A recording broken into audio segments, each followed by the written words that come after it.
So this is a KT kind of a gel sterile bandage. This is good for big blisters, especially on the bottom of your feet. So go ahead and put that on there and try to keep it dry, and hopefully that'll stay on there for at least 4 or 5 days. You put liquid bandage on first too, Yeah, right? just a dab in certain areas. And so then I'm gonna wrap it in this KT stretchy bandage, and that just holds everything in place a little better.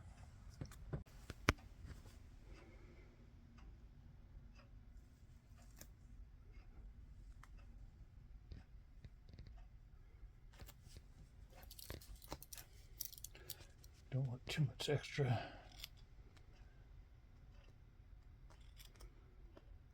Good thing you have the pocket knife. Yep, thanks, Dad.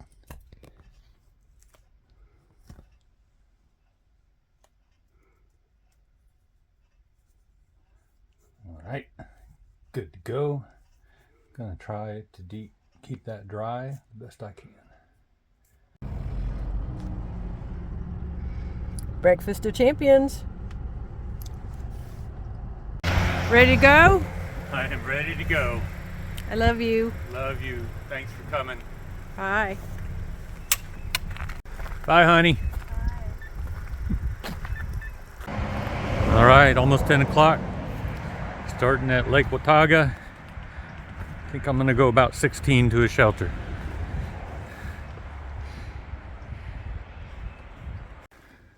All right, my day's starting out with a nice, pleasant walk along the lake. There's a swimming area over there for summertime. That's where I started this morning.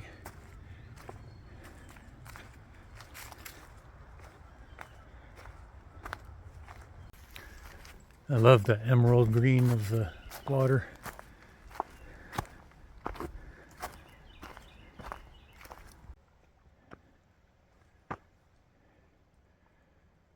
Damn. All right, we are firmly in a new geological province. You hear the valley and the ridge and the Blue Ridge, and I've been hiking in the Blue Ridge almost since the beginning of my hike in Georgia. But those two tilted lines there are originally flat layers of sedimentary rock, and so they started out as flat, and then as you had mountain building processes, I mean, you've heard of the supercontinent Pangaea. So during that formation and even earlier, those beds were warped and folded and faulted, and now they're sticking up at a pretty high angle, and so that's what's going on there.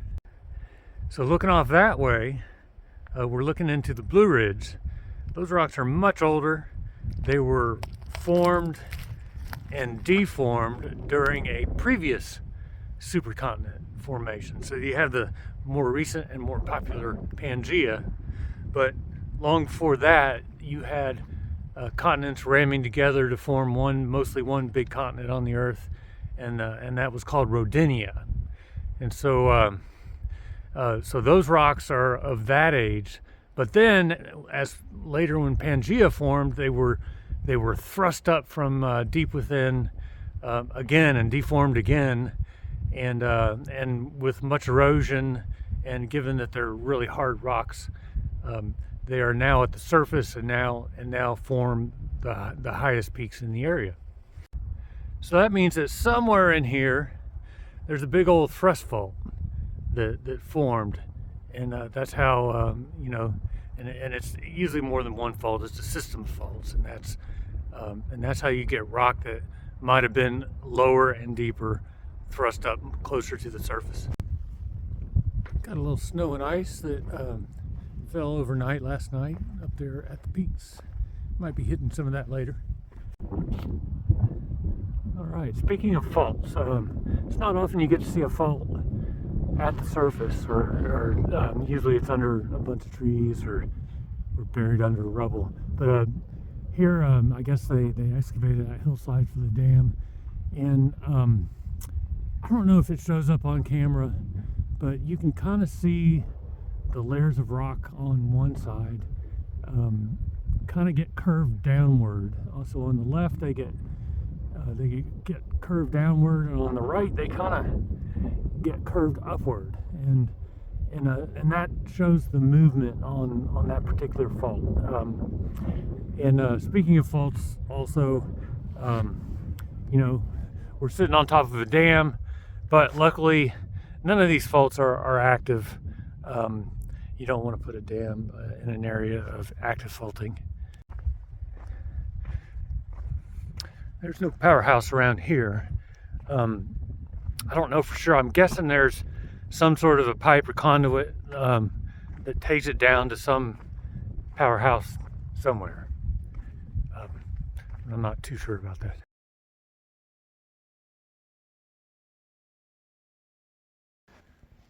This is as close as it looks like I'm allowed to get. There's a spillway structure, and again, I wish you could see it better, but there's that's along the fault I was showing from the other side.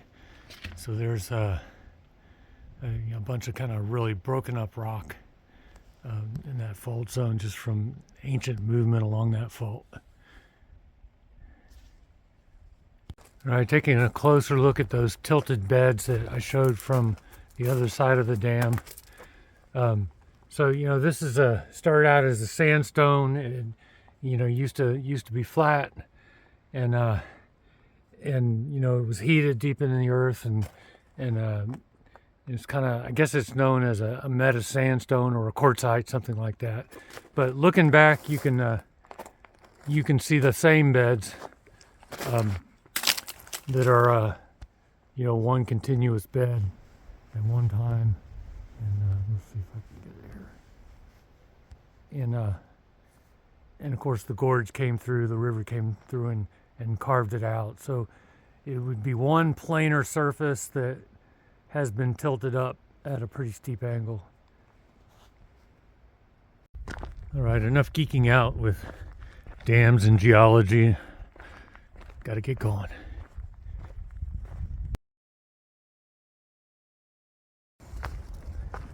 I'm starting to get up here on the ridge above Watauga Lake.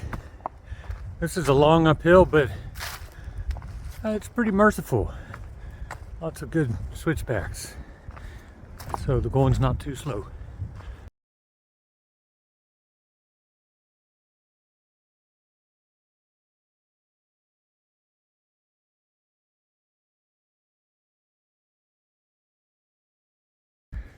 It's a cold day if I'm putting on down pants at a lunch stop. Brr, it's gonna be, I think, probably low teens tonight. This is the view I've had all day walking along the ridge that is Iron Mountain, looking off to the east.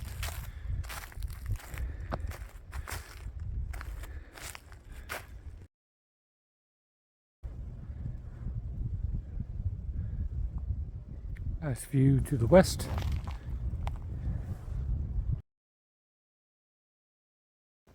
Wrapping up day 38.